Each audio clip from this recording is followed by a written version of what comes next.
Director's Log.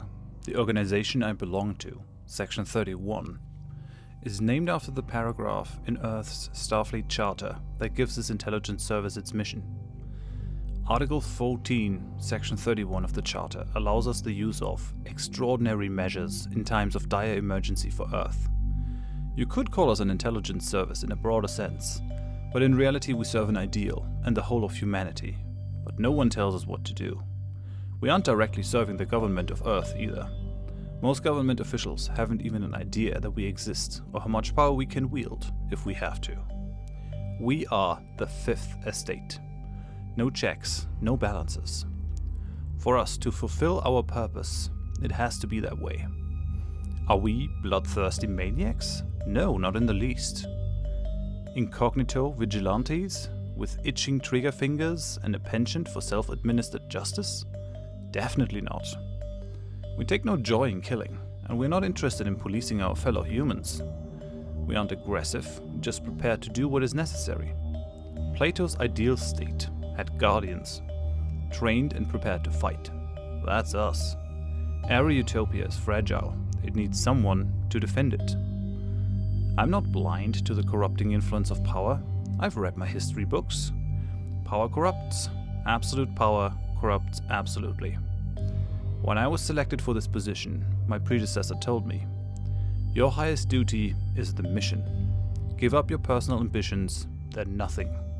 Humanity's survival and the survival of our ideals are everything." She recommended keeping a log because, as she put it, the mind is a malleable thing. It can justify anything, adapt to every circumstance. Memories change every time you recall them in your mind. Keeping a log that records the facts will help you to keep yourself accountable, because no one else will. These logs have been a great help and a comfort to me, even though it is foolish for an intelligence agent to keep a diary. The height of foolishness even, regardless of the pains I take to hide them behind ciphers and codenames. I might go mad without the logs though. The worst part of my calling, the part no one and nothing can prepare you for, is that I can confide in no one. I'm surrounded by an invisible barrier that no other person can penetrate. No companionship, no friendship, just the mission. My wife has no idea what I do for a living, and neither have our kids. To them, I'm just an anonymous staff officer in Starfleet headquarters. I am that on the surface, but I'm also waiting for that dire emergency, the time when humanity will have need of us. We're constantly preparing, gathering intel, resources, and operatives. There won't be any time for that when disaster strikes. We need to be ready. We will be ready. Horath Drak, Director of Section 31. End log. The name I was born with no longer exists. For now, I'm only Diseased Yak, a code name created for me by Section 31 Command. A name I've chosen to embrace. I remember no life previous to my service in the name of Earth. My devotion is absolute, my methods brutal. For now, I watch and wait, working whatever job is needed, vigilant. End log. Director's Log, Stardate 2152.85. These are interesting times for all of humanity. In the Alpha Centauri system, the USS Franklin, under the command of Captain Eth, is busy surveying possible M-class planets for potential human settlement, having earlier encountered a capsule full of cryo-caskets containing, unbeknownst to us, criminals, cast out as a form of capital punishment. These poor souls must have been the product of the dark days of humanity, because they reacted to their liberation with extreme violence, killing one of the crew members of the USS Franklin, Corporal James Redshirt. His sacrifice for the increase of human knowledge shall never be forgotten. On Earth, President Sam Wyatt is tirelessly promoting the NX project, stressing the importance for a prototype starship with a Warp 5 engine that will lay the foundation for a whole generation of advanced vessels. He is being supported by Professor PGDK's inquiry into new hull construction methods and Professor Diseased Yak's groundbreaking experiments with electrostatic fusion cores, which, if successful, will give our ships power generation on an unprecedented scale. Governor Jake Hunter has continued to increase the industrial capacity of Earth and the mining activities across the entire Sol system, boosting production by 56% in just 2 years. Future projections show that we are well within our plan of reaching a level that will ensure continued progress on the NX project, the building of colony ships and exploration vessels. Professor Rubicant, meanwhile, focuses completely on building the foundation for human research, pioneering the first interstellar academy, designed to facilitate the exchange of knowledge between researchers across the globe, potential future colonies, as well as our closest allies, the Vulcans. While relations between Vulcan and Earth have reached a diplomatic high point with the successful signing of a migration treaty, a lasting research agreement, and most importantly, the firm and public commitment of the Vulcans to defend Earth against any aggression, there are still certain topics where we don't see eye to eye. The Vulcan ambassador Saval has repeatedly protested against the NX project, citing concerns about humanity not being ready for what we might encounter in space as his reason. It is the firm belief of Earth's government, Starfleet Command, as well as Section 31, however, that we must push on regardless. For what is to say that those threats and dangers the Vulcans speak of will just stay away from Earth if we bury our heads in the sand? All Section 31 operatives and assets have been ordered to support the NX project and to minimize Vulcan resistance and interference, strictly non-lethal and with the utmost discretion. Director of Section 31, Horath Drak, and Log.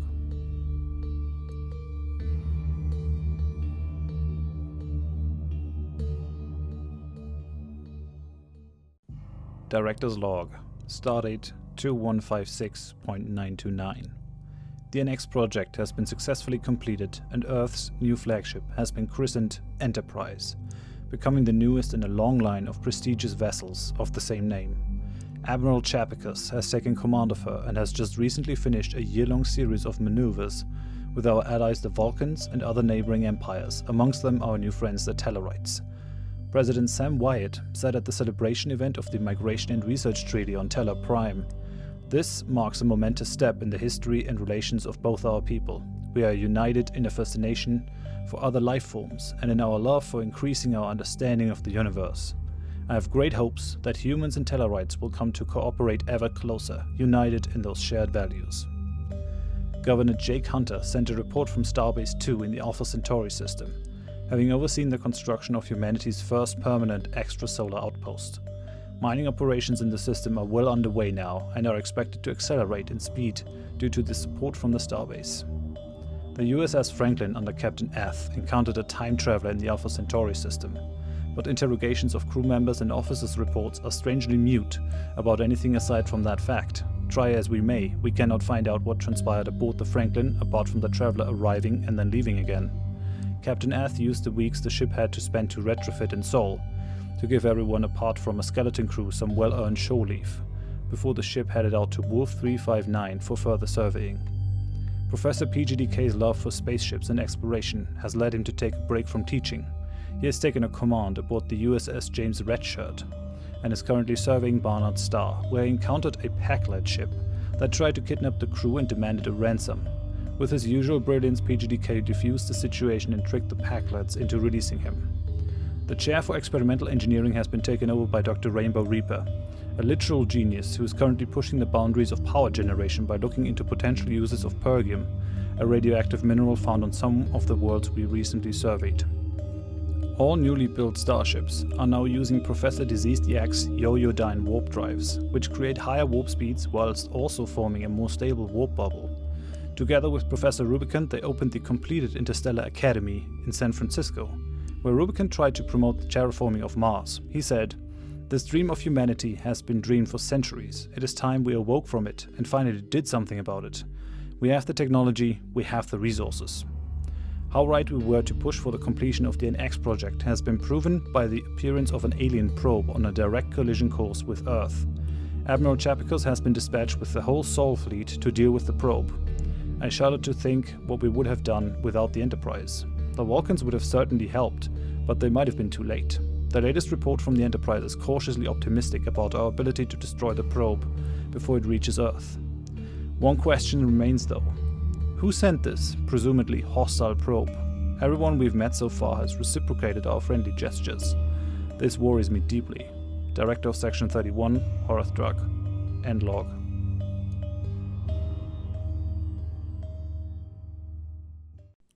Internal log, Analyst Sacron. An object entered the Sol system via subspace vortex. The object consists of a spheroid center with a flat top and bottom, with a set of 2 rings spinning at a 90-degree angle. It is incapable or ignoring all communication. Because of this, we're tentatively classifying it as a probe. A sphere, possibly a lens, exists on both rings. The object itself rotates as do the rings, and analysis shows that it is possible to align the rings. The result of such an alignment is still unknown. The hull consists of a stress fracture pattern, with spheres of light across the entire hull. The NX Enterprise is being sent to intercept this craft, and sensor data will be relayed back here, in real time. End log.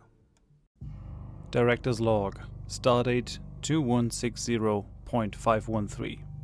The efforts of our fleet saw the threat of the alien probe thwarted, destroying the object before it could reach Earth. Prime Minister Samuel Wyatt recommended the brave men and women aboard USS Enterprise and the 4 patrol frigates from the Sol Defense Fleet, as well as their commander Admiral Chapikos, for their untiring efforts to protect humanity. Disturbing news reached us from the science team under Captain McX, who was investigating the debris of the alien probe. Apparently, it contained a bomb that would have devastated large parts of Earth if it had reached the surface. The team also found a hint that could lift the identity of those who sent the probe. It seems they call themselves the Xindi, and are rumored to dwell in the Delphic Expanse. The leaving Prime Minister Sam Wyatt and his recently elected successor, Prime Minister Diseased Yak, have decided to send out Earth's most advanced starship, the USS Enterprise, under our most decorated Admiral Chapikos, to the Delphic Expanse to find some answers. Who wants Earth destroyed, and why? We're newcomers to the galactic stage, we have no enemies. Or so we thought until now. Command of the Sol Defense Fleet has passed to Admiral Ryan Olsen, a recently promoted captain of one of the patrol frigates employed to destroy the probe. It was his frigate that detected the probe on a routine scanning mission on the edges of the Sol system. His promotion and appointment has been received very well throughout Starfleet. Captain McAxe and the crew of the USS Explorer were sent to Wolf 424 to survey the system, but after seeing the dangers to Earth firsthand, when he studied the alien probe, McAxe vowed to bolster humanity's protection, and as of today has taken over the chair for physics and field manipulation in Geneva, pushing for an improved warp engine. Captain Arnulf Zimmerman, a renowned archaeologist well esteemed for her meticulousness, has taken over the command of the USS Explorer with immediate effect. Professor Rubicant is still pursuing the colonization and terraforming of other worlds by standardizing the equipment and design of frontier clinics to be deployed on newly colonized worlds to help colonists stay healthy and to adapt to their new surroundings. Professor Rainbow Reaper has taken recent events to make a shift in his research, trying to develop advanced warheads that could be used for minefields as well if necessary. Who thought we might have to change our research from battleships for exploration to weapons of mass destruction so quickly? Captain Ath recently found the desiccated remains of a humanoid of an unknown species in the Sirius system during a routine survey mission.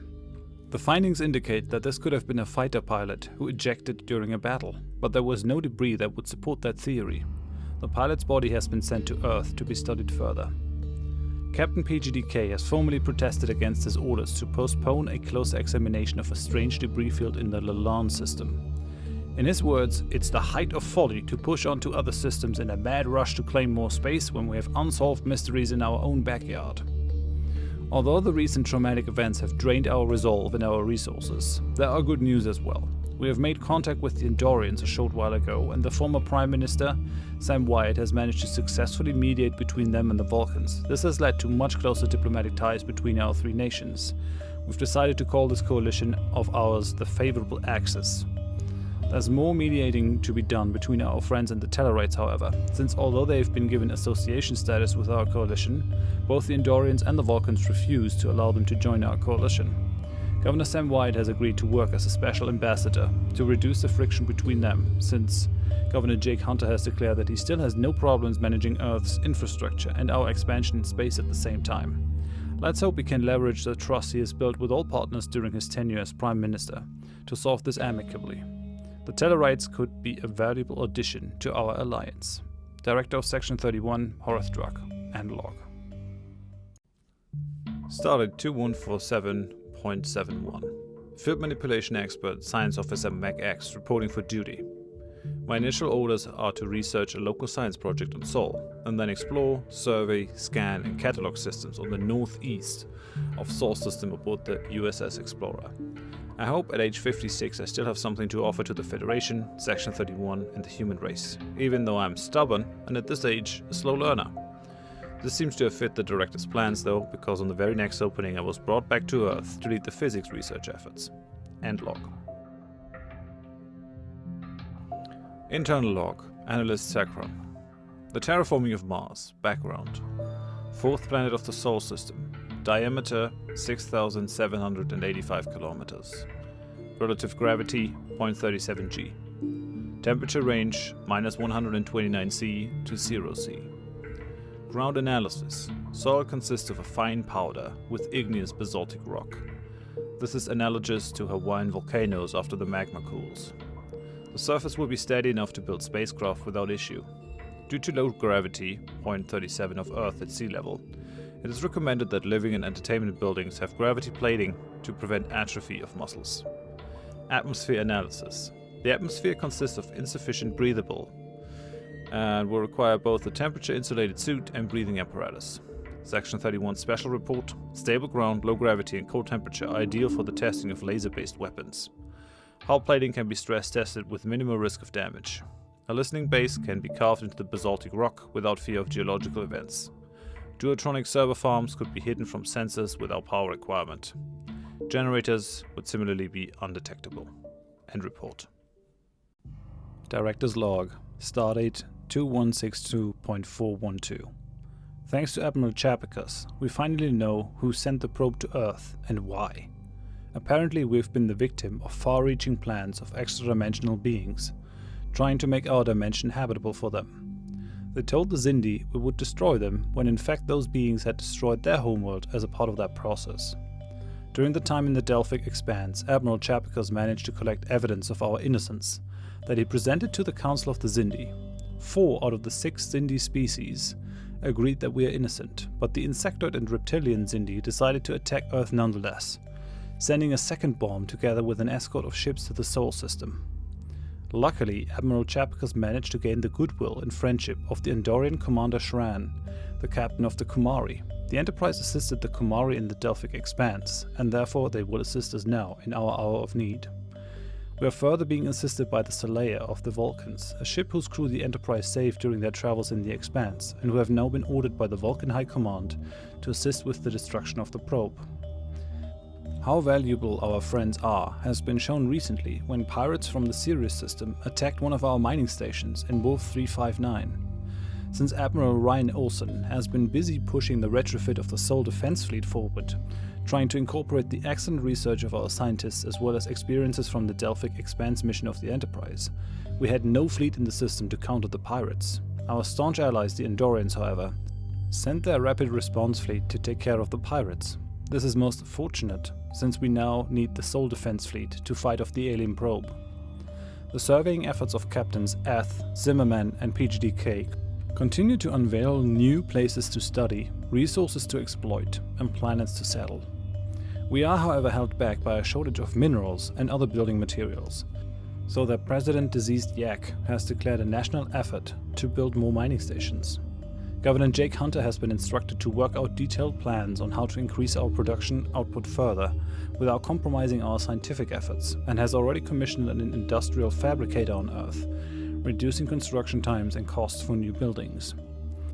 On the science side of things, Professor McX and Dr. Rainbow Reaper continue to develop new methods of shielding our ships and weapons that can penetrate the shielding of hostile ships, whilst Professor Rubicant has vanished a couple of months ago in her campus office, mumbling something about revolutionizing social science research methods. She has not come out yet, but since the replicator in her office is being used regularly to replicate meals, we assume she's doing well.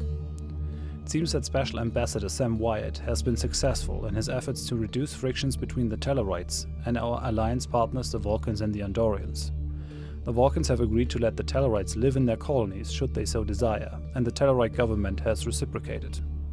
The ambassador has sent a memo just yesterday night expressing his confidence in further positive diplomatic developments, so we might be able to welcome the Tellarites to our coalition soon. Earth's government under Prime Minister deceased Yak has started to work on plans for a much closer federal cooperation between the members of this coalition under unified laws and a single government. It is clear that none of us can stand alone, but that we are a force to be reckoned with if we work together. Director of Section 31, Horath Drak. End log. Encryption code Sierra Papa Oscar India Lima Echo Romeo Sierra. Codename Rubicant. Supplemental report. I began to secretly review the use of Trillium-D as weapons. Our closest allies, the Vulcans, seem to be particularly susceptible to its effects, causing temporary insanity and what can only be described as uncontrollable rage. The data secured from the encounter aboard the Tellar has proven fruitful. With a few more tweaks, I could have a DNA-coded weapon of mass destruction able to target enemies of the Federation. Fascinating. I must work on making it much harder to cure, however, because that space money of a benevolent doctor was able to come up with a cure in less than a few days for the crew of the Tellar. To appease those fools at United Earth Command, the planetary administration revisions are coming along nicely. I suspect them to be done in less than 2 years. The upside to this is with it completed I expect at least a 5% efficiency increase. End log. Airless Sacrum. Personal log Stardate 2161.045. Aeronautics has been a hive recently. The amount of information being collected is staggering. The science department has been churning out technologies at a consistent rate. Cataloging all of the new races we've met is taking longer than we imagined, and stellar cartography is updating on a daily basis. This reminds me of old Earth history, when Europe sailed to the New World. So far, we've been met with friendship or acknowledgement. How long will we dodge the bullet before finding a race not interested in friendship is, for me, a ticking time bomb. In my position, I'm fortunate enough to see much more of the big picture than many others. I would hope the trend of prosperity continues, but history has a bad habit of repeating itself. Are we ready for what is to come? Certainly not. I think the most satisfying reminder of history is that we are never ready. Time and time again, the world could have crumbled, but never did. Let us hope history repeats here as well. End log. Science Officer McX. Personal log. Stardate 2162.1. We officially completed the much-needed research on the warp engine that will make all of the fleet move faster, safer, and more efficiently across the universe. A party was held among the staff in a classic, nerdy Geneva way. And even though all scientists woke up with a messed up head, we decided to go right in and work on phase cannons, as the director pointed out during the Daily Science Progress report teleconference that we needed it. My personal, hopefully healthy skepticism on the general government's moves and priorities was kindly accepted by some people in the party last night though. And it seems we're going to push for that much needed financial stability and growth by peaceful means in any way we possibly can. Let's hope it's all for the better. Disturbing rumors about a destructive force heading towards Sol kinda make this whole move feel out of place. End log. Director's log. Stardate 2164.525. We survived the onslaught of the Xindi probe, thanks to the efforts of Admirals Chapekos and Olsen, the brave men aboard the ships of the Sol Defense Fleet and the Enterprise, as well as our allies, the Andorians and the Vulcans. Without the VSS Tellar and the IGS Kumari, we might not have been able to stop the probe. Sadly, we lost the patrol frigate of the Sol Defense Fleet, commanded by Captain Peter Redshirt. Their sacrifice shall not be forgotten.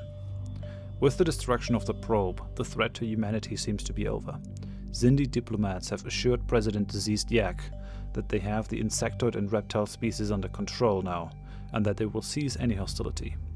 Section 31's Operation Fungus has been halted, but could be resumed immediately if the Xindi should ever pose a threat again. We cannot allow Earth's enemies any openings.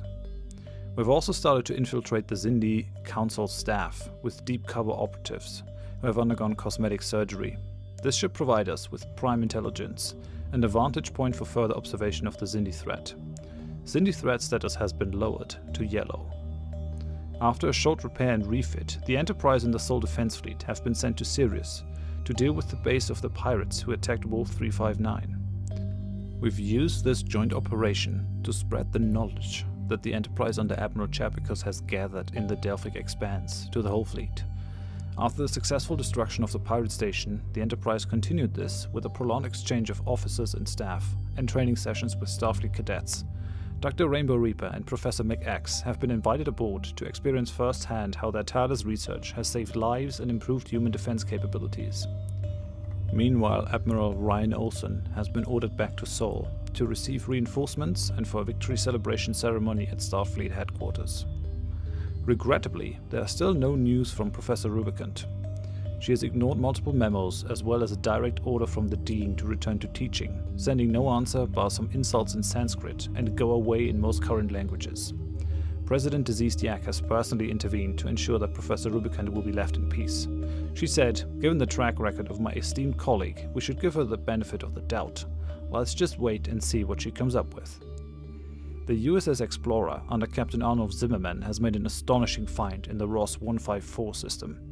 What was first to be thought clouds on Ross 1543's surface turned out to be sheets of organic material, drifting through the upper layers of the atmosphere, jointed to allow minimal movement of the various sheets. We're not sure yet if these organic beings are intelligent, flora or fauna, but according to the Prime Directive, we've pulled back to orbit to study the phenomenon more closely. Humanity lost some of its finest when Captain Ath and the USS Franklin were lost with all hands while traveling to Wolf 359. An investigation by Section 31 operatives seems to indicate that an altercation on the bridge between Captain Ath and her officers Lieutenant Lord E.E. and Ensign Spycrab may have led to the implosion of the warp bubble, causing a fatal accident, but we have not been able to confirm this conclusively. Maybe this had something to do with the alleged time traveler the USS Franklin encountered a while back? Governor Jake Hunter said at the memorial ceremony, "Humanity will never forget the contributions of the USS Franklin and her crew. To this effect, Earth's government has decided to rename the Class M planet in the Alpha Centauri system that has been earmarked for human colonization, Alpha Centauri B2, to Franklin. This way, humanity's past and future are linked. Those who paved the way for human settlements on Alpha Centauri will be honored by future generations who profit from their efforts."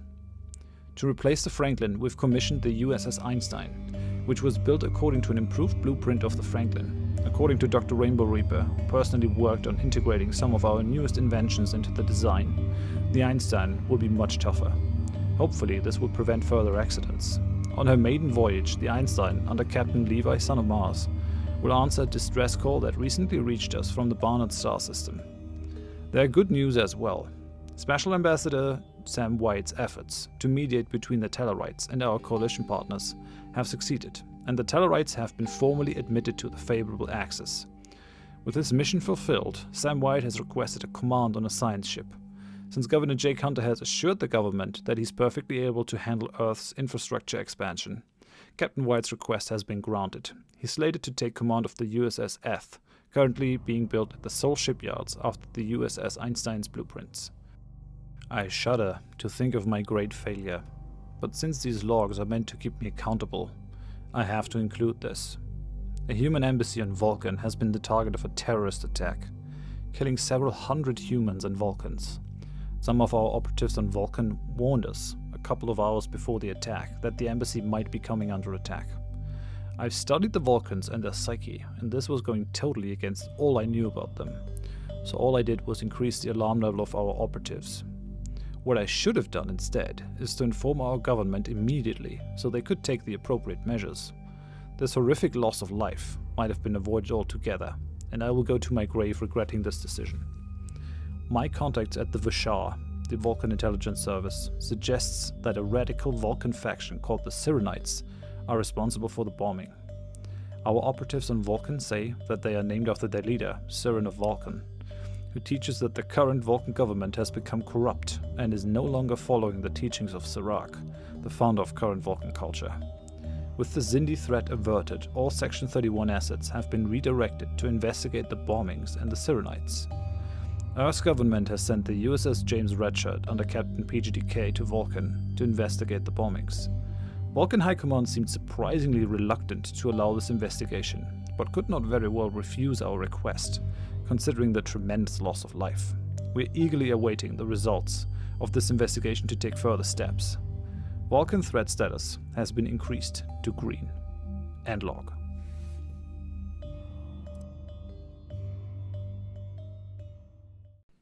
Science Officer Meg X, Stardate 2163.11.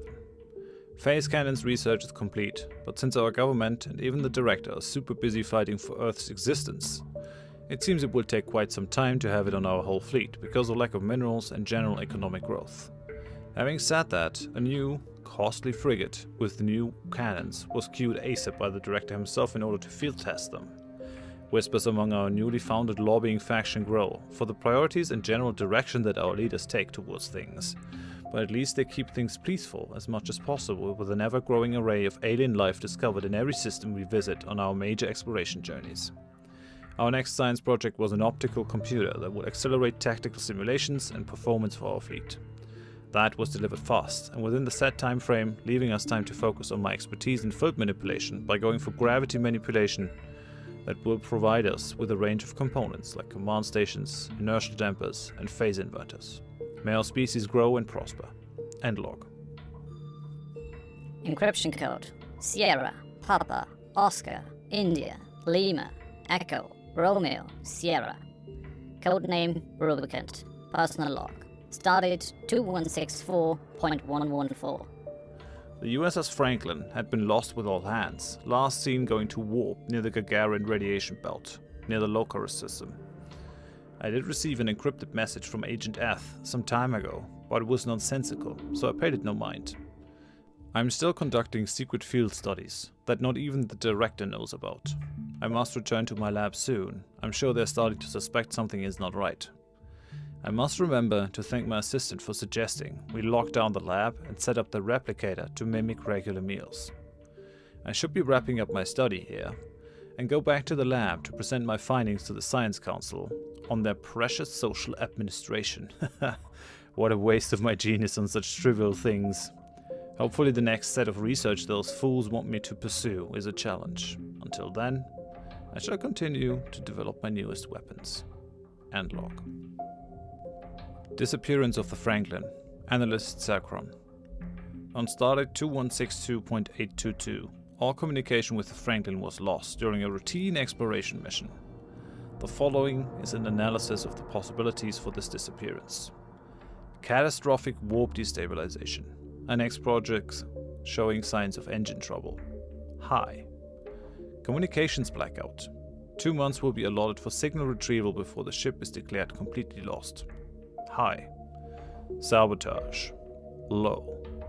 Hijacking. Pirate forces have been steadily increasing. No known pirate assets were detected or located after the fact, however. Low. Gravitational anomaly. No black holes, brown dwarfs, or unknown subspace disturbances have been detected. Low. Wormhole. It is possible for a wormhole to move. It is possible the Franklin warped into a wormhole and was destroyed. Medium. Unknown celestial objects. No asteroid belts, comet clusters, or rogue planets and moons have shown up on sensors. Low. Sudden death of the crew. There are many ways the crew could have perished, such as a gamma ray burst or poison on the ship. In this event, the Franklin will likely drop out of warp beyond our sensors range. Medium.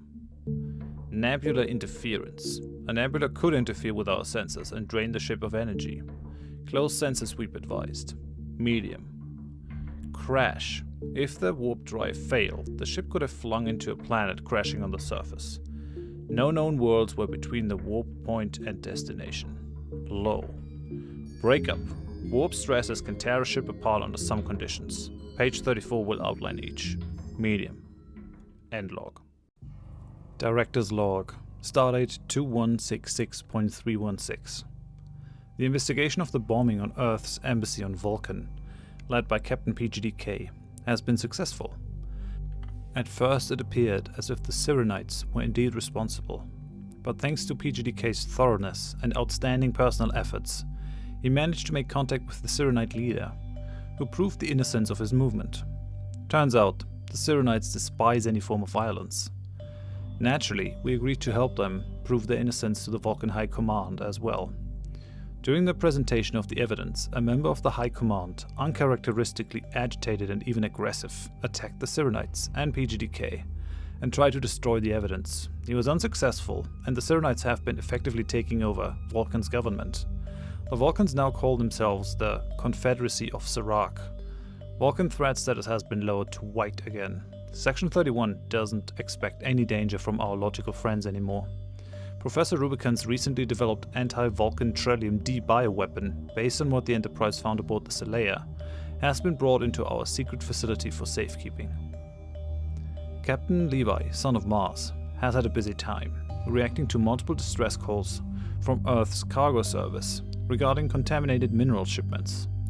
The situations have been resolved, but in his secret report, Captain Levi urged Starfleet Command to look into possible sabotage, either from within United Earth or a third party. While to my certain knowledge, Starfleet Command has not acted on Levi's recommendation, Section 31 will. It might just be a coincidence, but it might not be. After recent events, we have to be more careful than ever. I've dispatched a recently promoted operative, Agent Drinkin411, to investigate the reasons for these chemosite contaminations. While our scientists are working hard on providing improved components and blueprints for more powerful ships, Earth's government is severely hampered by a lack of building materials.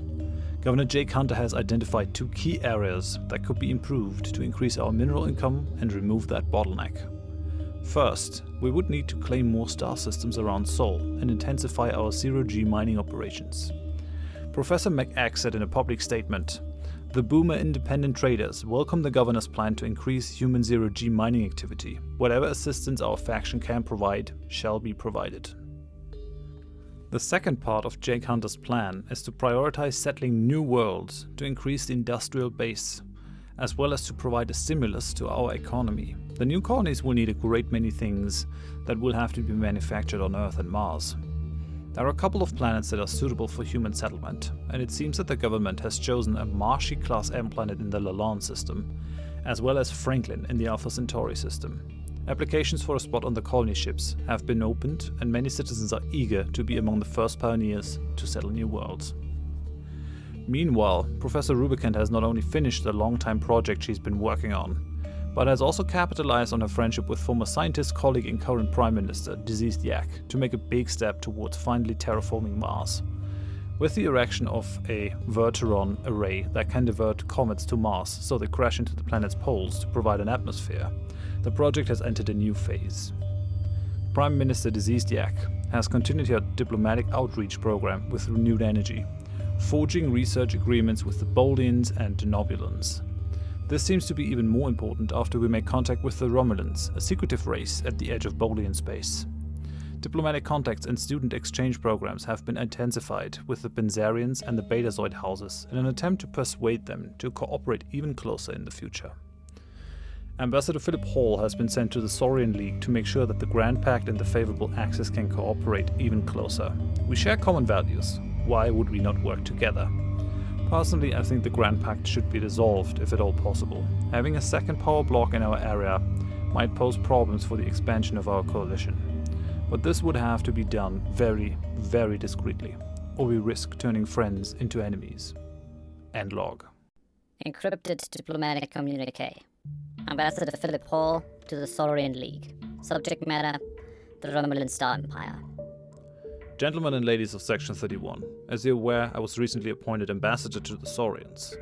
The Saurians are a most noble race and openly friendly to all newcomers, which will explain the coalition they formed with the alien race known as the Deltan Union, another noble and openly friendly race. I must inform you of recent events happening on Saurian and Deltan colonies, of small groups of people vanishing in the night without a trace, never to be seen again. Through backroom discussions with the Saurian and Deltan defense agencies, we have discovered that small, cloaked ships have been entering and abducting the missing colonists. Through the breakdown of these reports, we have discovered that the energy signatures match those of the Romulan cloaked mine the USS Enterprise recently struck on a random patrol near the Benzite homeworld.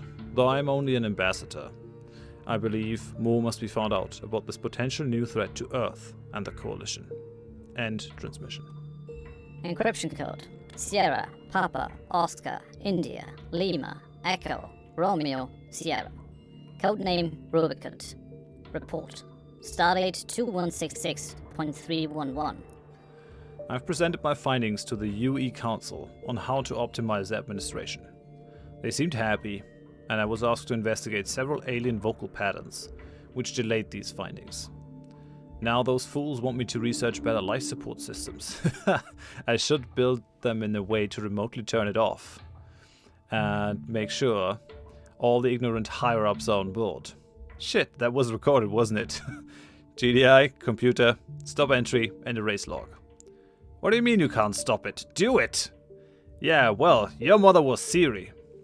Don't you take that tone with me. I will scramble your neurogel. Ah, fine, whatever. Where was I? I require a better assistant, or more assistants. I will file the appropriate personal requisition forms with the section recruiter. Yaki has been pestering me non-stop. The organization is aware of how seriously I take my work. I do not have time to teach classes right now. If the directorate wishes to have my talents, in both teaching and research, then you best break out the cloning vats, because I can only do one or the other. I'm intrigued with the Betazoid. Their sensitivity to other biological species' feelings and limited telepathy is fascinating. This should be something we investigate further, possibly create some hybrids and see how far this goes. I'm also very interested in the possibilities with the Mars terraforming program. And log and encrypt for transmission. Professor McX, personal log. Stardate 2166.01. We've been pushing for privatization over on BIT, but it gets increasingly harder to push for such policies, with another 2 factions fighting for them over in the capital. We remain vigilant and hopeful though, as the benefits of long-lasting peace and technological advancement pushes our species forward. On the research front, my department finished gravity manipulation, and under Director's strong suggestion, one would say even excitement, we immediately got busy with the next level of defense tech, shields, to further the survivability of our fleet. On general tech news, the annual Mars convention, after some heated debate, brought just one piece of actual news. We're just on 5% of our target towards making Mars a really habitable planet, making me wonder if I'll be able to assist those efforts via research or through lobbying to get these people more funding. End log. Director's log, Stardate 2168.619. Captain PGDK made an amazing find. The descendants of Terra Nova, humanity's first extrasolar colony, are still alive. We lost contact with the colony 2083 shortly after we had a dispute with the colonists about sending a second colony ship. Apparently Terra Nova was struck by a meteor strike that scattered toxic debris over the whole planet. The USS James Redshirt lost its security officer, Lieutenant Paul Redshirt, but PGDK managed to stop any further hostilities with a gesture of good faith. Having been treated with state-of-the-art medicine, the Novans have agreed to return to their settlements and have joined the United Earth once again. Governor Jake Hunter's expansion plans are taking shape. Our collective mining output has been increased by 13%, and more zero-G mining operations are being constructed in lots of newly claimed systems. Meanwhile, 3 colony ships full with hopeful settlers have been sent out to Alpha Centauri and the Lalande system, well supplied and prepared. Establishing these colonies will prove a strain on our resources for a while, but over time this investment will surely pay off. In the long term, we will only be able to stand against some of the threats we will encounter if our power grows. How important spreading our settlements across multiple planets really is has also been emphasized by the catastrophe that hit Mars recently. We're still capturing comets with our Verteron array to give Mars an atmosphere. Sadly, we caught one that proved to contain volatile elements and huge amounts of gases, causing a massive detonation 20 times as strong as the bombs that hit Hiroshima and Nagasaki in World War II. Rescue teams have been sent and we have the situation under control now, but the loss of life has been prodigious. Considering that we also have those chemocyte contaminations from the minerals that are being sent to Earth from Mars, I suspect that this might have been another act of sabotage. Agent Drinkin411 has received new instructions to include this incident in his investigation. Was this an accident? Or is someone trying to stop us from terraforming Mars? Feels like there are too many of these things happening for it to be simple coincidence. Speaking of sabotage, Ambassador Phillip Hall has informed us of the clandestine abductions and the mining of neutral space with cloaked mines that the Romulans are conducting in Saurian, Bolian, Benzarian, and Delton space. We've advised our operatives to collect more evidence and to warn the governments of the targeted empires. At the same time, we cannot afford to antagonize the Romulans at this point, because their cloaking technology gives them a massive tactical advantage. Research into penetrating the Romulan cloaks is still ongoing. Professor McX was able to make a breakthrough and devise a workable energy shielding to protect our ships. Mass overhauls of our existing fleet will be necessary, but this should increase our defensive capabilities by a large margin. In keeping with Governor Hunter's mineral output plan, Dr. Rainbow Reaper has decided to focus on increasing the output of our planetary mines, while Professor Rubicant has been set to study some specific idiosyncrasies of the Tamarian language in order to increase our understanding of their culture. If this results in them seeing the benefit of joining our alliance, then the amount of resources that has been poured into this will have been worth it for sure. While the Sol Defense Fleet is waiting for the government to free up resources for their shield retrofits, Admiral Ryan Olson has devised a new way of keeping track of the supplies the fleet uses. As a result, the upkeep of the fleet has been reduced significantly. We've recently come into contact with the Cardassians, a hostile and authoritative people. Rumors of their highly efficient intelligence service, the Obsidian Order, has led the leadership of Section 31 to the decision of sending one of our elite operatives to Cardassia. Colonel Ramu Nort has been undergoing cosmetic surgery in one of our secret medical facilities and will resume the role of Gul Madred of the Fifth Order. The real Gul Madred has been successfully kidnapped by one of our tactical teams and is currently being held prisoner awaiting further interrogation. Colonel Ramu Nort has received the best legal and illegal cybernetic implants and gene therapy treatment Section 31 has at its disposal. For the short term, his orders are only intelligence collection, but if he can manage to get recruited by the Obsidian Order, it would be ideal. End log. Encryption code: Sierra, Papa, Oscar, India, Lima, Echo, Romeo, Sierra. Codename Rubicant. Incident report. Our secret laboratory under Mars's New Armstrong base has been destroyed. Disavow protocol of scientists in the lab has been completed. I had sent my assistant to oversee processing and replication of several new bioweapons. At approximately 2200 hours, a secure communication of a containment breach was recorded. By 2300 hours, the facility was under lockdown. By 200, a new communication revealed that the weapons had been released into the base. These viruses were 1000 times stronger than the ancient Black Plague Earth suffered. I should know, I made them. Containment protocols failed. I contacted Agent 37891 and told him to execute Shattered Star with New Armstrong as the target. He was hesitant, but once I explained what was happening, and that if we did not stop this now, all of Mars was lost, he complied. I was not disappointed. The Hell and Firestorm visited upon NAB was brilliant. Satellite scans show no traces of the lab, or any of the bioweapons. I've dispatched Reaper to handle Agent 37891. We will need a replacement for him. I must insist that if we continue to develop these types of weapons, we move them to orbital labs, where outbreaks can be handled more discreetly. We were lucky the press gobbled up terraforming accident angles so well, and with little question. End log. Encrypted diplomatic communique. Ambassador Phillip Hall to the head director.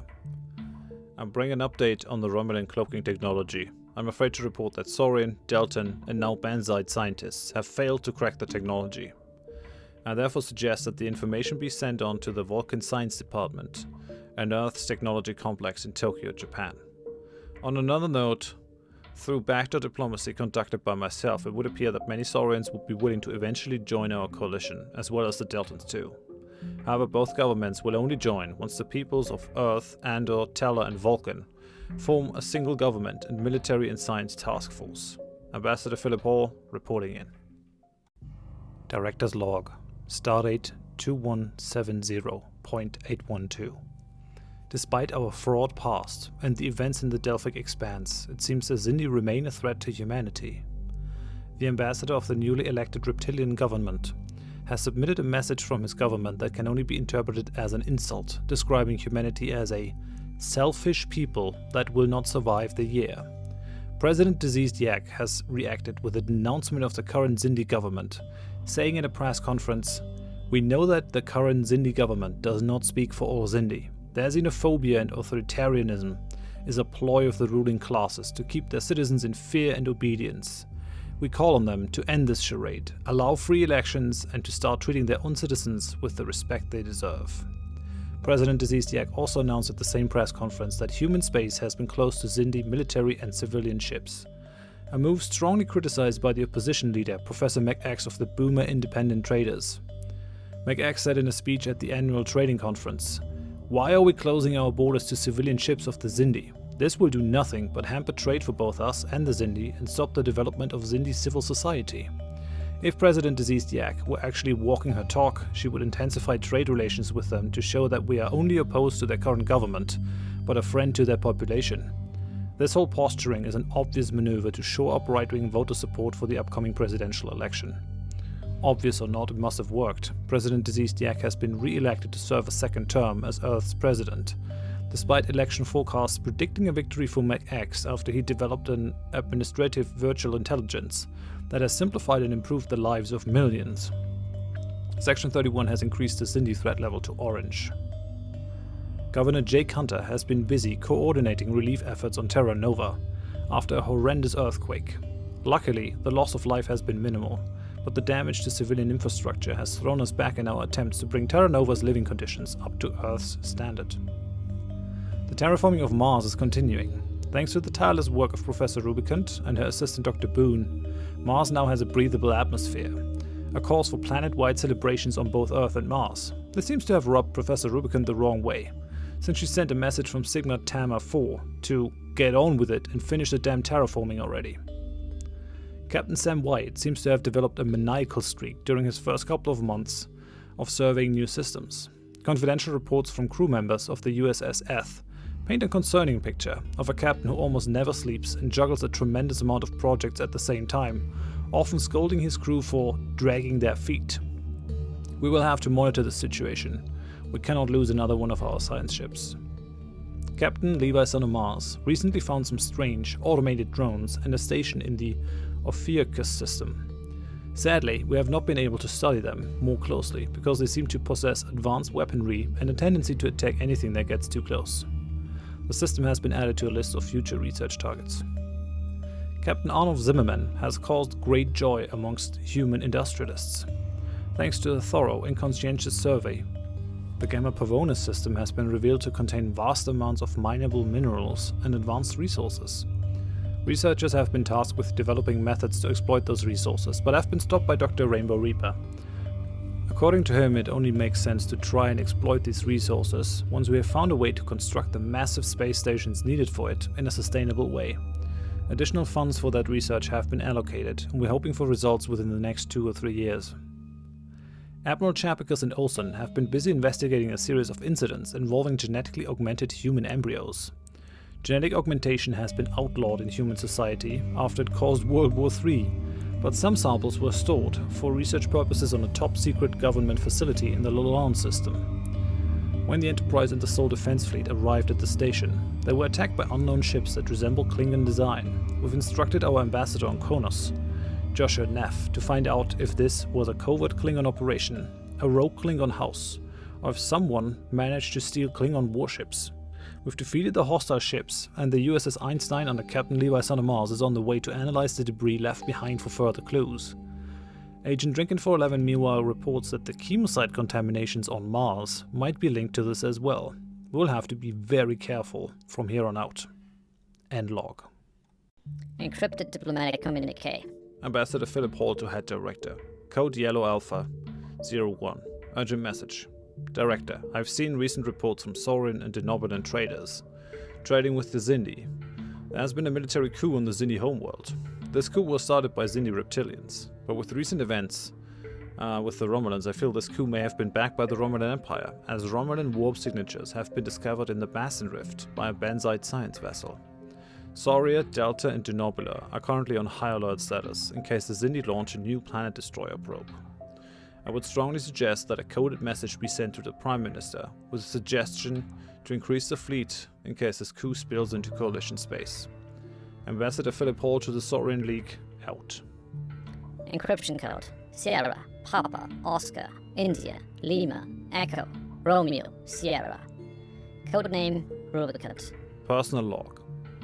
I concluded my advanced communications algorithm, and this should cut down on the bureaucracy for the UE and allow even more colonies to be managed easily.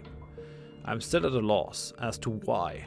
I would have been done sooner, but no, the Council just had to have me modify the Universal Translator to talk to those backwater Tamahoozits. I've started a new project which aims to enable advanced and quick building of initial colony facilities. Using a quantum compressor, I'm certain I can fit all the materials for a few simple structures, increasing the suitability of the colony by 300%. In more concerning news, I learned that my research lab containing my eugenic war embryos was breached. This is most concerning because they were priceless. What I could have learned from them, even more so. I will have to make a full report soon. The CC will not be pleased. Director's Log Stardate 2173.405.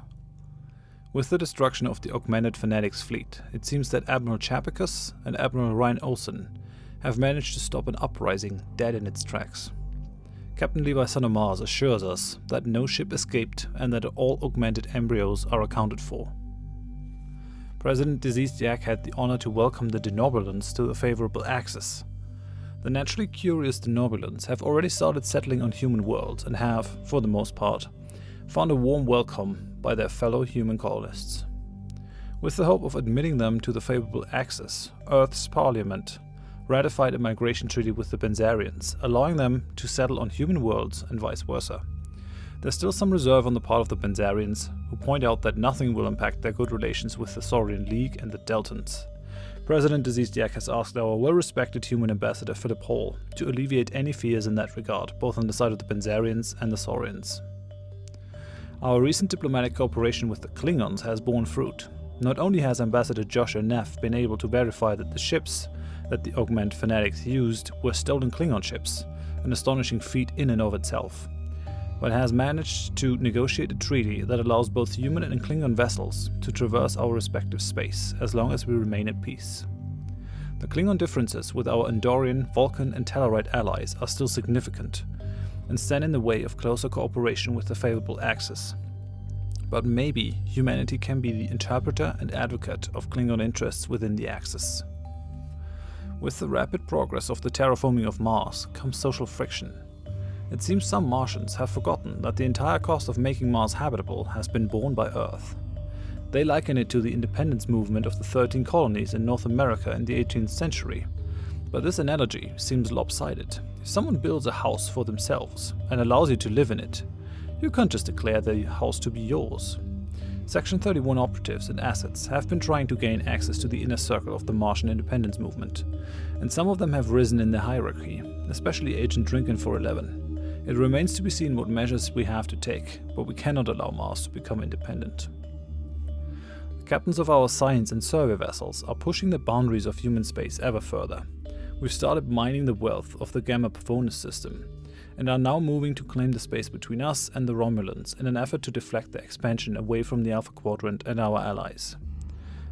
The abductions and the mining of neutral space is problematic enough. We don't need them to bully our friends any further. We're less successful closing the space between us and the Cardassians. Colonel Remu Nord, now of course impersonating Gul Madred, has confirmed that the Cardassian Central Command is very aware of the growing power of the favorable axis.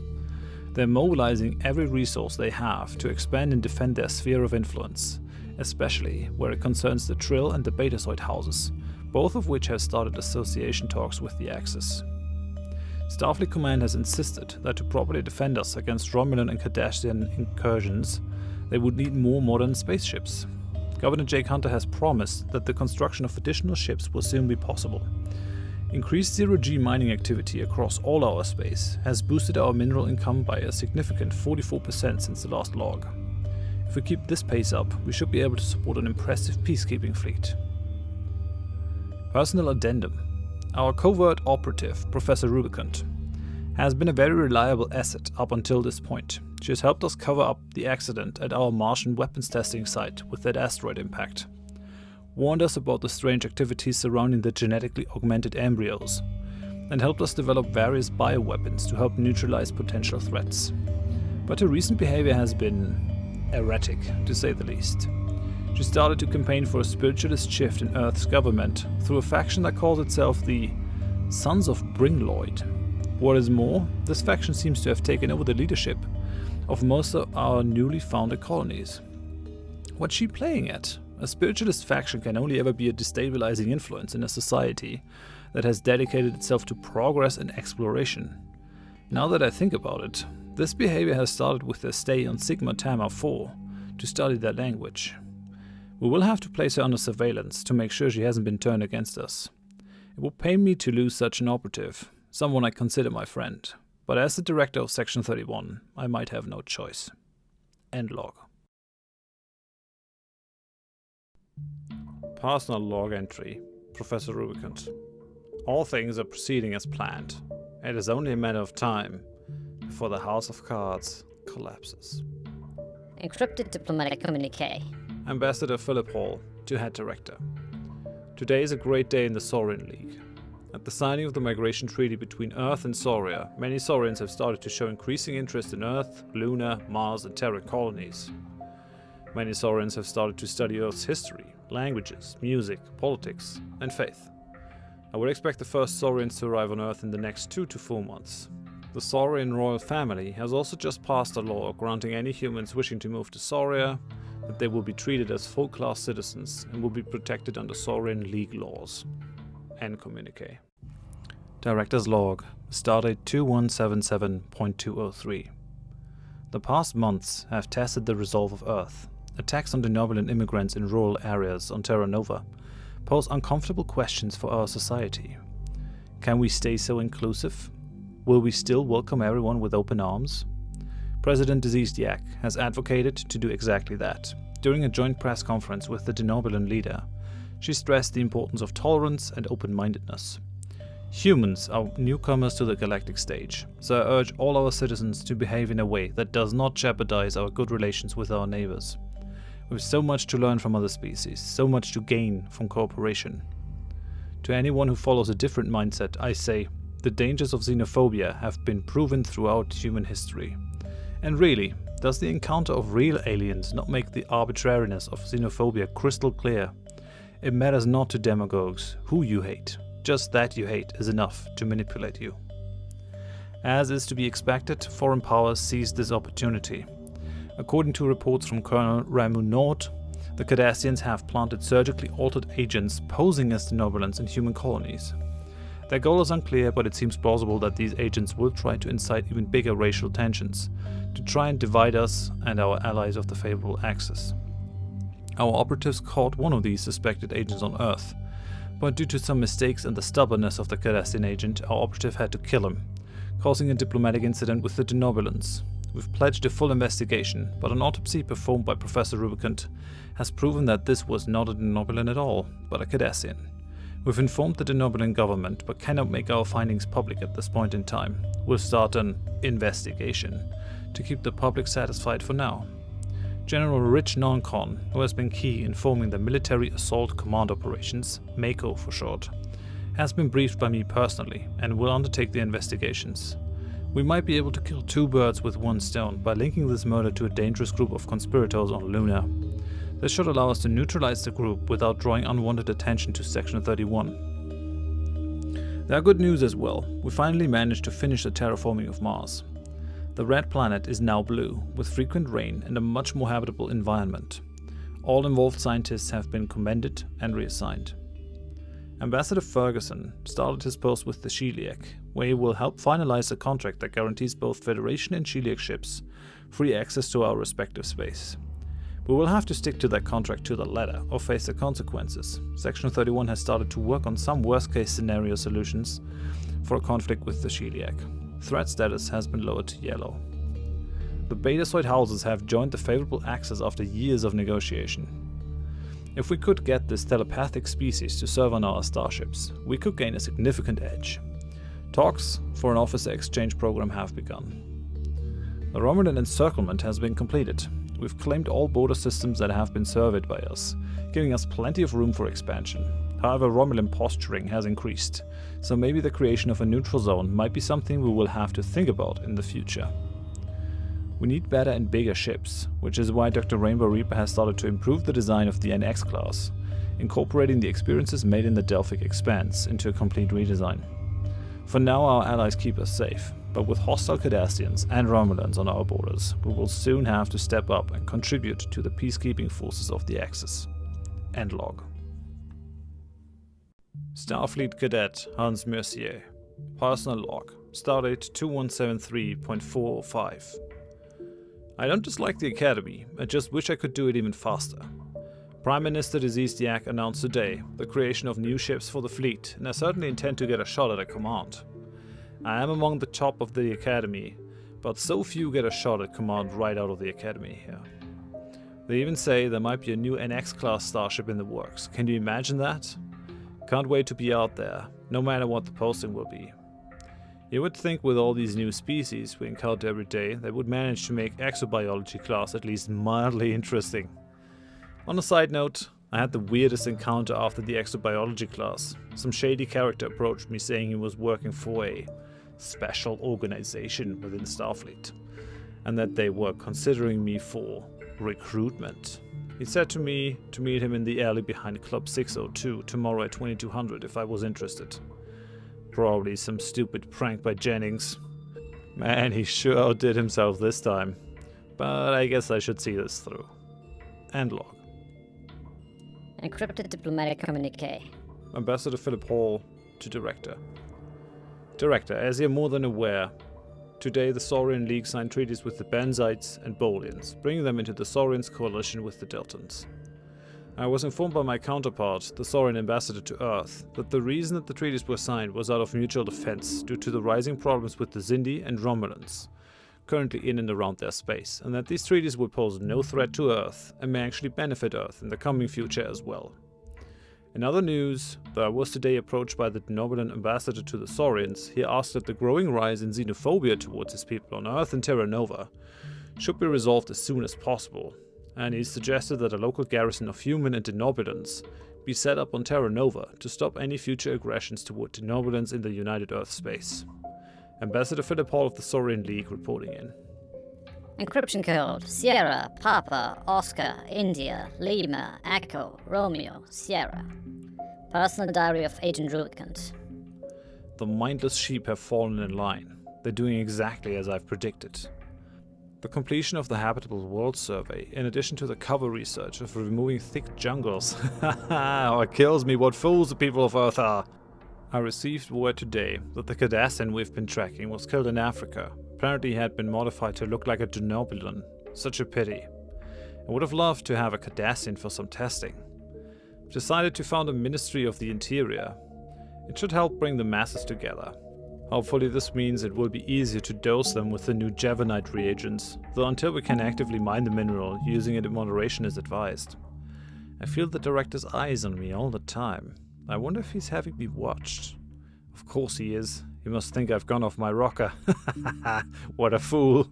If only he knew the truth. Soon. Yes, very soon. I must remember to get better personal security. My emergency implants are functioning last time I checked, so if the director makes a move, whomever he sends after me is going to get a nasty surprise. End log and encrypt. Director's log. Stardate 2180.712. A civil war rocked the foundations of United Earth. A war that Section 31 tried to prevent, but did not manage to. John Paxton, the former administrator of the Orpheus station on Luna, escaped to Mars during General Rich Noncon's investigation. Once there, he declared himself the warlord of an independent Mars, or as they called it, Terra Prime. Suddenly all this makes sense. The contaminated mineral shipments, the sabotage, the attacks on genetics research stations. What we thought to be a circle of conspiratory nutcases turned out to be a well-organized coup. Thanks to the investigations of General Rich Noncon, they had to spring their trap early though, which was most fortunate for us. I shudder to think what they could have done if they could have struck at a more opportune time for them. We might not have been able to quash the rebellion. Even though some parts of the Navy had joined the traitors, the fleets under Admiral Rhinoson and Admiral Chapicus were untainted and so were immediately dispatched to Mars. They destroyed the insurgent fleet and proceeded to surgically bombard strategic targets on the planet. The intel we received from Deep Cover Agent Drinkin 411 has been invaluable for selecting the right targets and avoid civilian casualties. General Rich Noncon finally invaded Mars with 3 elite Mako regiments. Resistance was almost non-existent at this point due to the successful bombardment, and the so-called War Council of Terra Prime capitulated at Stardate 2180.511. We accepted the capitulation, but we will not acknowledge them as prisoners of war. Instead, all of the participants will be tried for treason and murder. President Deceased Yak said in a speech that kicked off her re-election campaign, "We will not succumb to the temptation of vengeance. The people who so cowardly attacked all of us will be tried justly by independent courts and prosecuted to the full extent of our laws. We won't give them the satisfaction of compromising our democratic principles for them." The sentiment was applauded by the other presidential candidates. Governor Jake Hunter for the Xenophilic Getilili Society, Professor Rubicant of the Spiritualists, Sons of Bringloyd, and the former Prime Minister Sam Wyatt, who is running as an independent. There seems to have been a breach between the current Prime Minister and her predecessor, however, because Sam Wyatt said during a fundraiser for his campaign, "As much as I admire the scientific achievements of our Prime Minister, I cannot help but ask, how could this happen? How could someone organize a coup under her nose and almost succeed? It speaks, if not of negligence, then of a serious lack of people skills, to fail to notice that a part of Army and Navy have become so discontented that they contemplate a violent regime change." As I record this log, I've been notified that the agent we put on Professor Rubicant for surveillance has expired. Teams that rushed in to save her found only her body and an empty hideout. Astonishingly, we also found the body of John Paxton, the leader of Terra Prime, in the facility. We're at this minute working to decode the data from our surveillance bugs from the facility. What the hell is going on here? I've had reports confirming beyond a doubt that Paxton died during our invasion of Mars. The lesson we learn from this is that we need officers in Army and Navy that are trustworthy beyond a doubt. To this effect, we've started a program of serious background checks for all cadets to try and facilitate the right promotions for the right people.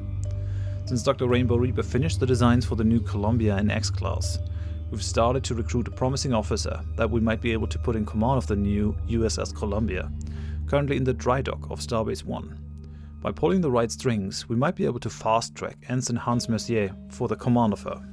According to our operative, he expressed an appreciation of the need for something like Section 31 to protect us from enemies, a notion that seems to imply that he could be very useful in the future.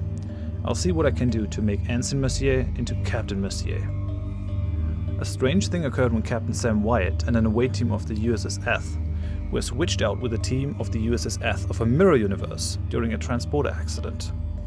We ultimately managed to get back our own Captain Wyatt, but the tales the away team tell are rather concerning. Apparently, in the mirror universe, there is no united Earth, but instead only the Terran Empire. How Paxton would have reveled in that discovery. We've scrubbed the logs of the USS Eth clean and done our best to keep this quiet. The Bolians have been isolated by a series of events that we strongly suspect to be the result of the Romulan Secret Service, the Tal Shiar. Apparently, the new Bolian leader is a fringe candidate who won the last election very unexpectedly after a huge influx of campaign donations from an unknown source. With her first presidential decree, she declared the Saurian League, until then the allies of the Bolians, to be an enemy of the Bolian people. The Grand Pact reacted to this by ending the association status of the Bolians with the Grand Pact, declaring in a statement, "Until the Bolians return to the path of reason and friendship, we have no other choice but to end our association with them." Our Saurian ambassador Phillip Hall warns us that the now isolated Bolians are the target of a Romulan invasion plan, the isolation being the first phase of this plan. We've reached out and offered association status to the Bolians, which they accepted, but this is not enough protection against the Romulans. Should they attack the Bolians, we cannot intervene unless the Bolians actually join the favorable axis, which has already been criticized for appearing to support the hostile rhetoric against the Saurians. We'll place our trust in the ambassador for now, but Section 31 has put plans in motion for a quiet assassination of the Bolian Prime Minister. Sadly, the Bolian people will only see that they are the victims of Romulan treachery when it's too late. End log. Nimmermehr. Personal log. John Paxton had held Mars in his iron grip for almost 3 full years. Finally, the Makos had arrived. In fact, they had been in orbit for quite a while, but in order to avoid ground war, surrender negotiations had been conducted, never making much progress. The ground invasion was swift and decisive. Within a matter of days, most cities were back in the hands of the UE, while Terra Prime retreated to a few backwater regions. In particular, old domes in regions where the red sand had not yet fully vanished, to make their last stand. 3 years, during which we had to suffer through Paxton's boring speeches again and again, during which the state-controlled news bombarded us with the same stories. How the Vulcans held us back, how the Nobulans want to alter our genetic code, that the colonies on Franklin and Terra Nova were close to breaking away from Earth, and so on. Surprisingly, the stories didn't stick. Most of the people, at least in the major population centers, remained staunchly neutral on the subject or even pro-alien. Thankfully, it's all over. I can finally leave this backwater planet full of red sanders and join Starfleet Academy. However, sometimes I wonder if not a more determined organization would be needed to protect our ideals. The mass crisis had shown they can be snatched away far too easily. End log. Encrypted diplomatic communique. Ambassador Phillip Hall to Head Director. Director, there's been some recent outspoken voices in the Saurian government voicing their concerns about being friends with Earth, due to the recent Terra Prime incident on Mars. Some of the more outspoken voices have been pushing for all contact with Earth to end and for me to be expelled from the Saurian League space altogether. I've done my utmost to ensure that both sides in the Saurian League government and the Saurian royal family understand that xenophobia will never be accepted or tolerated in United Earth space. Nor in the space belonging to our allies either. I have my work cut out for me in the Earth's embassy, that's for sure. End log. Cadet Hans Mercier, personal log. Stardate 2177.203. We all knew the risks when we signed up for Starfleet. Heck, just a quick look at Enterprise's logs could show you that. But to see so many dead, most of them former Academy classmates in a civil war? In this day and age? I would never have thought it possible. I had friends on both sides, for crying out loud. Terra Prime. Humans were supposed to be past that. Wars, xenophobia. What dark days are upon us. Quite a few more drinks at Club 602 tonight, but so few words and none of the usual smiles and laughter. I almost forgot that meeting. At this point, I was really hoping for it to be yet another prank from Jennings. Turns out it was far more serious. The man alleged he was working for an organization called Section 31, an apparent reference to a section of the Charter. He made a long speech about the threats to humanity, like Terra Prime, or supposedly undisclosed assassination attempt on a government official by aliens called Cardassians. He wanted to recruit me. I was honestly torn and shocked. Traitors to Starfleet and a secret group from within in the same day. I wasn't sure how to react, but one thing is certain. Today, everything has changed. Something like Section 31 didn't sound like such a bad idea anymore. I think that last drink may have been a mistake. End log. Archive recording of interrogation room Omega 057. Clearance level Omega Zeta Charlie. Required accessing. Accessing. Video unavailable at the security clearance level. Buffering audio. Begin playback. Please stand by.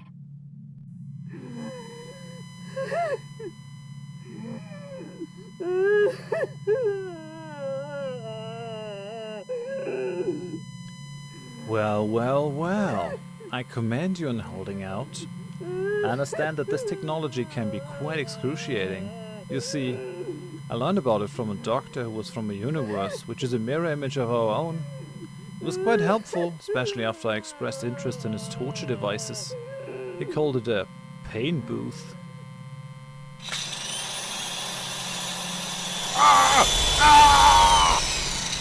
Lucky for you, I already accidentally killed one of our other guests while testing the booth, so you won't be another mistake. You're a monster!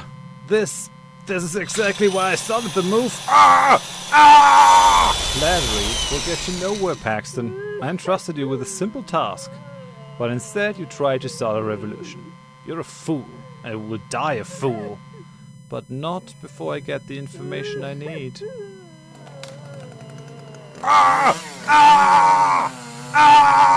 Who put you up to the revolution, Paxton? Was it the Cardassians? I know it was not the Romulans. This doesn't have enough class to be one of their operations. No, I think not. I think it was someone closer to home.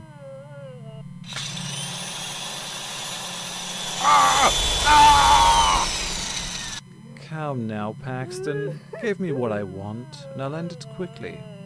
the clone that is currently leading this sham of a revolution is near flawless. No one will ever know the difference once he's squashed in the red sands of Mars. You can suck my dick.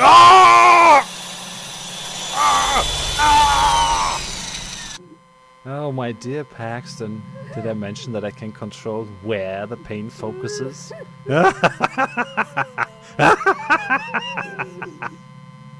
You poor, poor fool.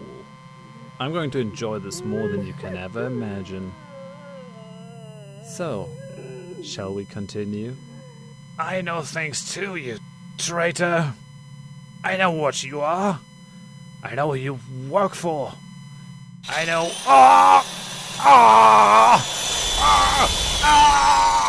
You know nothing, Paxton. I will. Ah, Director. I see you had the forethought to bug my room. Sadly, the rest of this conversation is not for your ears, at least not yet. Oh, I want to thank you, by the way. That nice young agent you sent to spy on me and my own team proved to be quite useful in the testing of the new interrogation chamber. Unfortunately, his usefulness expired when he did. Such a pity. End of playback. Would you like to archive this record? Director's log.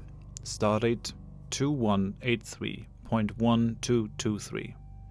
The newly elected Prime Minister, Jake Hunter, who ran on an economic and xenophile platform, has won the recent election. In her inauguration speech, she spoke about bringing the various species of the favorable axis closer together under a unified government. Tacit preparations for the founding of a united federation of planets have begun, but are not quite ready to be unveiled to the public.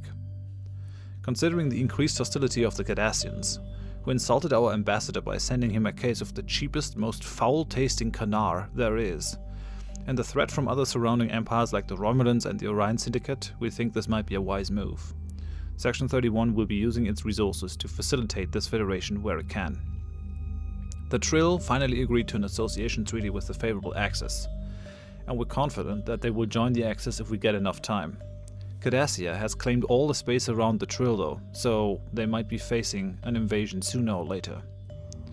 Captain Hans Messier took command of the USS Columbia as planned, and will hopefully be a valuable asset to Earth and Section 31. Now that our industrial capacity has increased, it is more a question of improving our supply lines than sheer resources that stand in the way of a further fleet expansion. Admiral Chapicus has overseen a complete overhaul of the Enterprise to incorporate a plethora of design improvements from the NX-class redesign. Earth's flagship is now again in a state where it can take on any other ship in a one-on-one fight, or at least reach the safety of our space. We're also testing a range of advanced prototype components on the Enterprise, with hopes to bring them to the rest of the fleet in time. Dr. Rainbow Reaper also came up with the new Poseidon ship class, a somewhat lighter cruiser design that is cheaper to build but offers almost the same survivability, paired with a higher damage output.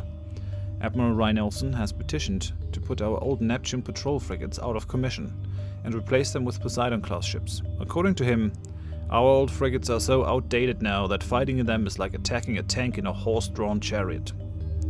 While the search for a replacement governor is still ongoing, the local administration of Terra Nova has started to mine the local surface dilithium crystals and is refining them, which should help us field more ships in the near future. The search for an explanation for why another dead John Paxton turned up in Professor Rubican's secret lab has run into a dead end. I confronted her and she just said, "You'll understand soon enough. Now go away, you're disturbing my studies." Since Rubicant was our most qualified and trusted pathologist, we have outsourced the study of the two Paxton bodies, but we will have to give one of them up soon for a public funeral. At this point everything points to Rubicant having gone either rogue or mad, and both would have disturbing consequences. I leave her another memo demanding an explanation, but we'll have no choice but to order her arrest and interrogation. We've also intercepted a coded message in Tamarian sent to Rubicant. This farce cannot go on, for the sake of the Section and Earth both. We've run into severe problems in our expansion east. Both Captain White and Captain Zimmerman report dangerous alien creatures that attack on sight, strange and aggressive crystals, and pirate bands roaming the area they're currently serving. Starfleet Command is considering an expedition for the Soul Defense Fleet and the Enterprise to aid and protect our survey vessels. End log. Cadet Hans Mercier. Personal log started 2810.712. Graduation day certainly was full of surprises. After the ceremony in Starfleet headquarters, command school graduates took shuttles to Starbase 1, where Admirals Olsen and Chapicus were hosting the officers' reception. We all exchanged silent glances. We knew most of us would get XO postings, and some lucky ones might even get a first command. Would we rather be XO on an Intrepid class, or sit in the chair of a science vessel? Just like if he was reading my mind, Jennings said. The chair, definitely the chair, he said. Best to rule in hell than serve in heaven, right? He joked. First, Admiral Olsen pinned the lieutenants, calling their names and posting. Then Admiral Chapicus pinned the lieutenant commanders. Jennings was grinning to the ears when he was called. XO of the NCC-21 Excelsior. Lucky bastard. They stopped calling names. I was sure they made a mistake. After I graduated top of the class. Then Admiral Olsen came to the podium and said for the first time in quite a while, they had something quite unusual. I have some captain pins here. Must be some mistake, he said, grinning. Then he said there was some debate if the Academy record had been broken. I thought my heart stopped when he called my name. Congratulations, Captain Mercier. Jennings poked me to get out of my stupor. Maybe I'll serve under you, sir. Barely refraining a laugh. Command to be determined. Then they told us to enjoy the celebration as tomorrow we would be at our posts. Not me, apparently. How could I be mad, though? Captain? Right out of the academy? Not even sure it happened since Jonathan Archer himself. We moved to the ballroom, and the moment we entered, she immediately caught my eye. Not that gorgeous blonde at the bar, no. The NCC-24 USS Slayton. The very first Columbia class to be made after the Enterprise refit. The absolute finest ship in the Starfleet. What a sight. I was so caught up I barely noticed the old beagle dog that just walked right by my side staring at me. Porthos seems to like you, son. Think I blabbered something, not sure though. At ease, Captain. I hear congratulations are in order. As I thank him, I could see he was taking measure of me and then the look at the Slayton. Beautiful, isn't she? Almost as much as the Enterprise. Damn, I still don't remember exactly what I said. But I sure as hell remember what he said. How would you like a tour? I think I was the first out of the party. Heck, I think I ran to my quarters to get out of my formal dress and back into uniform. You just don't miss an invitation by Admiral Archer and you make sure you're not late. Personal log, supplemental. She's even better than I imagined. Of course, Admiral Archer kept the bridge for last. I was simply awestruck. Felt like a teenager's first crush. I was gaping around. The Admiral told me, "Why don't you try the chair?" I hesitated. He insisted. Comfortable?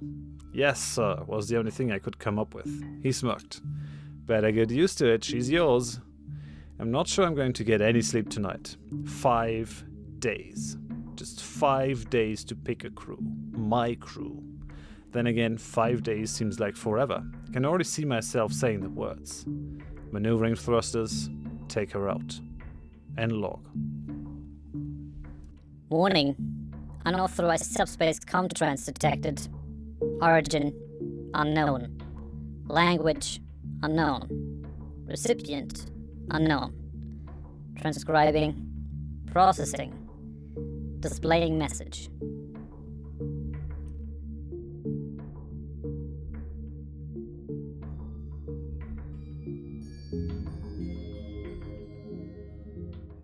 Encrypted transmission from Sauria. Ambassador, get down! What the hell was that, Lieutenant? A bomb, sir. What? We believe it may be to do with the recent events with the Bolians leaving their coalition with the Saurians and joining us. Many humans and Bolian businesses on Sauria as well as the embassy have become targets of violence by the far-right government movements on Sauria, Ambassador. Sir, I must advise that we get you to your private shuttle and leave Saurian League space for the time being and head towards the Northern space for safety. Lieutenant, I cannot just leave my post. Red alert. The embassy has been breached. All VIPs evacuate to the shuttle base. Alright then. Lieutenant, get me to my shuttle.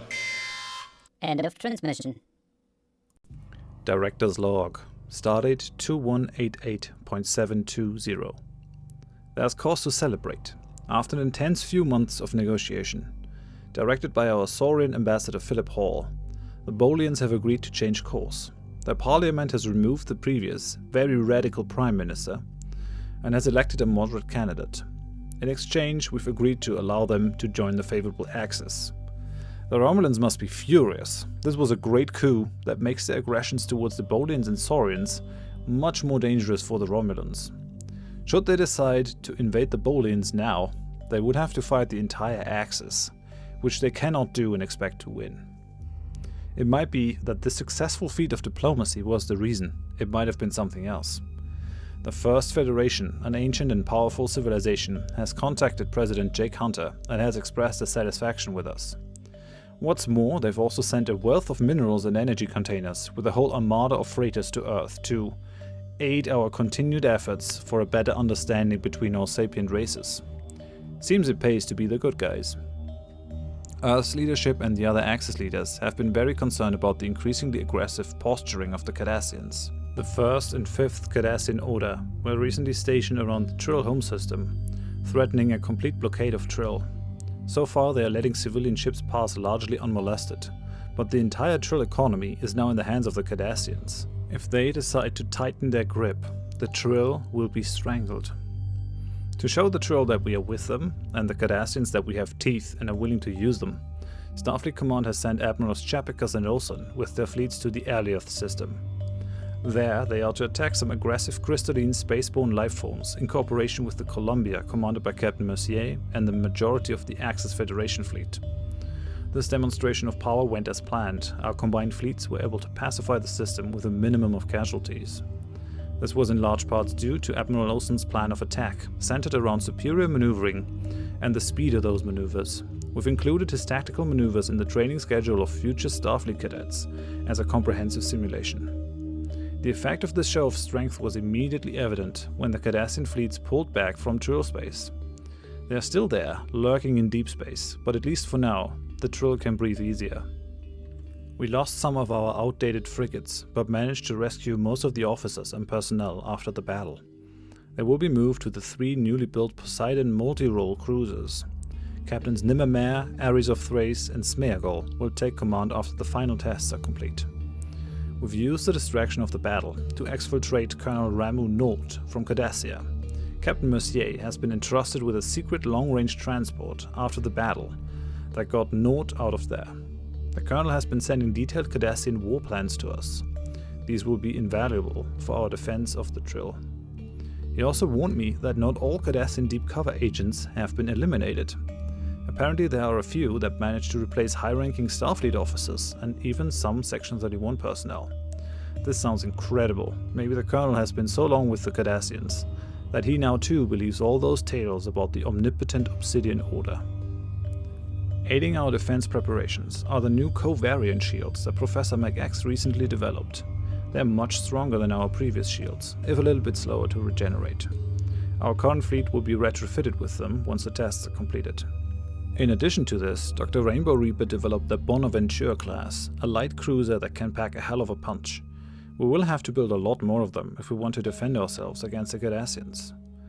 Our efforts to form a united federation of planets are ongoing. We have to twist a lot of arms to make this happen, but I don't care. We're dead sooner or later if this doesn't happen.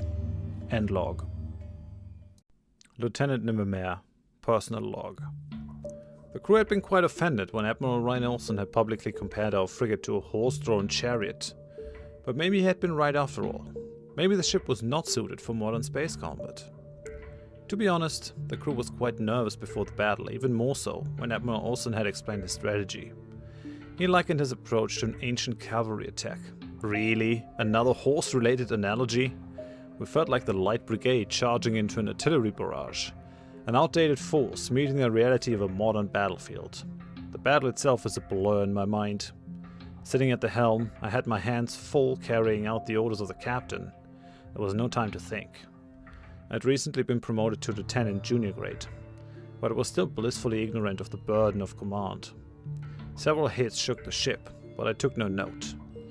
Only when the captain ordered us to abandon ship I realized the severity of the situation. When the escape pod launched, there was no relief. We, that is the handful of passengers, We're still in the middle of a battlefield, the light of weapons fire illuminating the tiny cabin we were crammed into. For a short moment, we could take a glance at our broken ship. The old Emmett-class frigate showed signs of several hull breaches, and the engines had been shut down after a critical hit in the aft section. At this very moment, we were utterly helpless. We could only hope that none of the crystalline entities would notice us. I saw Enterprise maneuvering rapidly to get between us and the enemy in order to protect the vulnerable escape pods. From what I could discern, our fleet was getting the upper hand. More and more of the crystals appeared shattered, and the weapons fire became less intense. However, only after we reached a safe distance from the fight, we activated the transponder and waited for pickup. 6 years had gone by since I had left Mars. My career was only just beginning. End log. Captain Hans Messier. Captain's log. Stardate 2183.1223.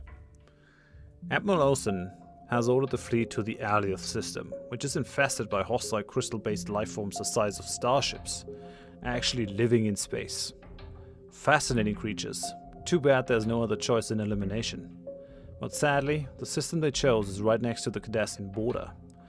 They are an aggressive race and have enclaved the Trill, potential ally for our ever-growing coalition of like-minded species. We must counter this expansion at all costs. Tensions are high. I've reviewed the unorthodox strategy proposed by Admiral Olsen, which was inspired by the superior mobility of ancient cavalry units. It's bold, but brilliant. I'm confident it is the best way to deal with a superior force. End log. Captain's log, supplemental. The Battle of Alioth was a success, and the crew and ship performed admirably. I was especially impressed by Lieutenant Tellar, my new Andorian tactical officer, which I'm submitting for commendation. We are to head back with the fleet to Starbase 1 to escort the fleet for much needed repairs. End log. Personal log, Stardate 2183.1223. Encryption Beta 6. Begin. While in the Alioth system, I was given a special assignment by Section 31. Just before we left the system, I headed to the transporter room and relieved the officer there. I had to greet an extreme, long-range transporter signal. A stowaway to hide and bring back to Earth and beam back to a secret facility. I was very surprised when a Cardassian beamed on the pad. Apparently, it was actually a surgically altered human agent. War is brewing, Captain. We must prevent it at all costs. I've used the maintenance conduits to bring him to Cargo Bay 2, which I've sealed off and declared it off limits. I gave him rations and a survival kit. I've ordered security posted at all times. It's not my crew I don't trust, however. It's going to be a long way home. End log. Personal log, Professor Rubicant. My sources tell me my husband's communication was intercepted by and sent to the director. But he thought it was a Tamarian. I needed that laugh. So good. Note to self. Make sure to add in some sort of snarky comment in my next formal report about the director needing to brush up on his foreign languages. Though I hear those large-eared ugly things, the Ferengi, have developed some sort of translator. Promising. I've drafted a new proposal for the council. It should increase our ability to field even more starships if approved. Most excellent. End log. Analyst Sacrum, personal log. Work has been a continual grind. So much information passes through, it's unimaginable. What a surprise it was to get a report on a hacking. This was the first report in ages that has intrigued me. It said, "Hacking, stellar cartography, you will see it." With some excitement I ran through the clusters of servers to trace the problem, and what do I see? Tamarian Unity! Plastered over the Alpha and Beta quadrant. I admit I was amused, but the security breach is a serious concern. Tomorrow I get to play cat and mouse with a hacker. End log. Ambassador Hall to the Saurian League in exile. Personal log. Almost 3 weeks have now passed since the attack on the embassy. I've been informed by Lieutenant Foxwood that at least 17 United Earth security officers were killed in the attack, and at least 9 Bolian officials were also killed. I still cannot understand these recent events till today. With the Benzals now part of a coalition with the Deltans and the Saurians, it was revealed by Deltan empaths that the right-wing party in the Saurian government's head speaker was a Cardassian spy posing as a Saurian.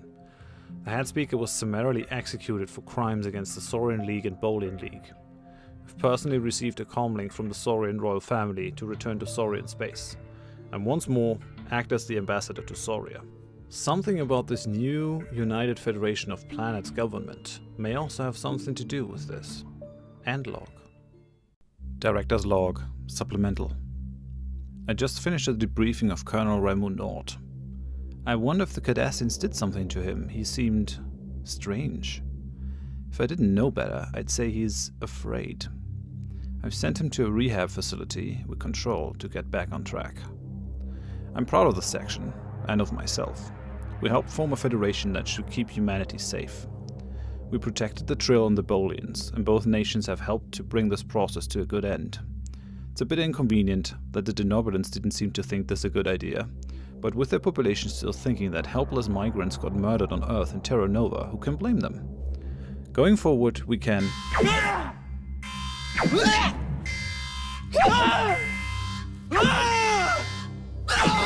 Who are you? Get out of here immediately! You'll regret this. Do you even know who I am? I know exactly who you are. The annoying little man who prevented the forming of the Federation for decades. You played your part. Now we no longer need you. You have been recalled. Computer, dispatch a cleaning team to the director's office. Seems someone made quite a mess. End log. Hey, you're at the end of the movie, and I thank you very much for watching it. Huge thanks go to the people that actually wrote the logs in the comments. Very creative stuff. I really enjoyed doing this together with you guys. As time went on, we developed the story of Section 31 and United Earth together. That has been a great experience. I'm probably proudest of this in all my 3 years of YouTube. This single series has been a great experience, allowed me to flex my creative muscles, and yeah, I really enjoyed it. So thank you very much to the people who wrote those comments, wrote those logs. And the second big thanks go to my patrons, who a lot of them were characters in the series and wrote logs too. Very much appreciated. Not all of them, but those that did have a character and wrote logs, thank you very much. And if you're a patron and did not write a log, I still very much appreciate your financial support. It allowed me to put a lot more time and effort and love into the series than I would have otherwise been able to, just because if a video gets 1,000 views, it doesn't really bring back like 6 hours, 8 hours of work for these videos. So very much appreciated. Hope we can do more of this kind of stuff together in the future. I have plans. I've learned a lot during the series. And yeah, if you want to see more like this, let me know in the comments. If you actually watch the whole movie up until the end, then let me know in the comments by writing there, live long and prosper. And with that, live long and prosper and have a good one. Thanks. Bye-bye.